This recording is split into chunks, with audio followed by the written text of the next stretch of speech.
suis Guillaume de Gevigné, je suis coach professionnel et thérapeute de la parole. Je suis aussi formateur à l'art oratoire et à la rhétorique. Donc je vais vous accompagner dans ce travail d'articulation entre la vie intérieure et la verbalisation de vos décisions. Autrement dit, nous allons vraiment travailler concrètement sur le savoir-dire. L'objectif pour moi est de vous accompagner dans cette communication de vos décisions. Que dire, quel message, à quelle personne, à quel moment. L'idée pour moi, c'est dans cette dernière journée de passer du savoir-faire au faire-savoir.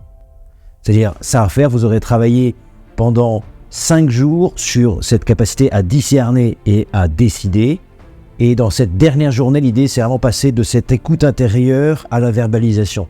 De passer vraiment de ce travail de discernement et de décision à vraiment la communication de vos décisions. Il y a beaucoup de choses qui évidemment me parlent dans l'école du discernement.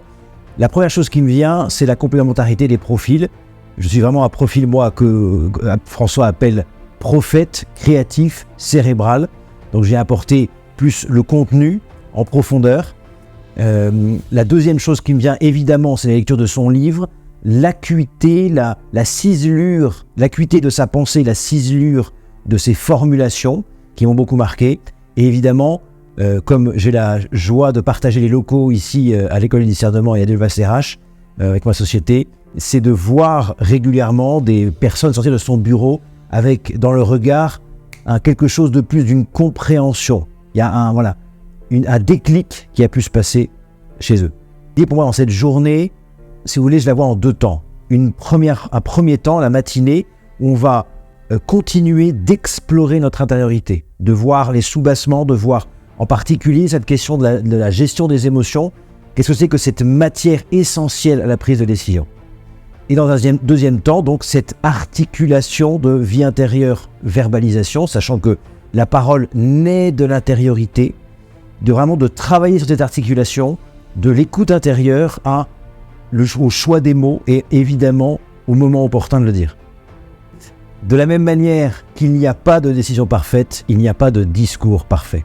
J'ai en tête une personne qui est cadre dirigeante et qui avait cette difficulté assez forte à la prise de parole en public alors qu'elle est arrivée jusqu'à ce niveau de responsabilité pour son acuité au discernement.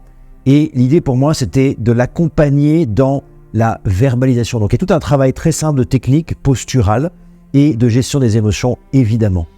Une chose qui est pour moi vraiment essentielle à comprendre dans cette journée-là, c'est que nous allons travailler ensemble à cette écoute intérieure, évidemment, à l'articulation, à la prise de parole en public, et que la prise de parole en public n'est pas la fin en soi.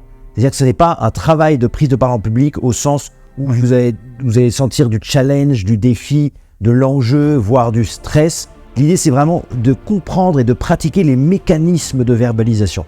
Donc il y aura évidemment quelques occasions de prendre la parole en public, qui est un excellent outil de gestion des émotions, mais il y aura plein d'ateliers qui seront soit en individuel, donc en introspection, en travail d'écriture, soit évidemment en binôme ou en trinôme. Voilà, donc différents formats qui vont vous permettre d'expérimenter tout ce travail, tout ce parcours, cette articulation du passage de l'intériorité à la verbalisation.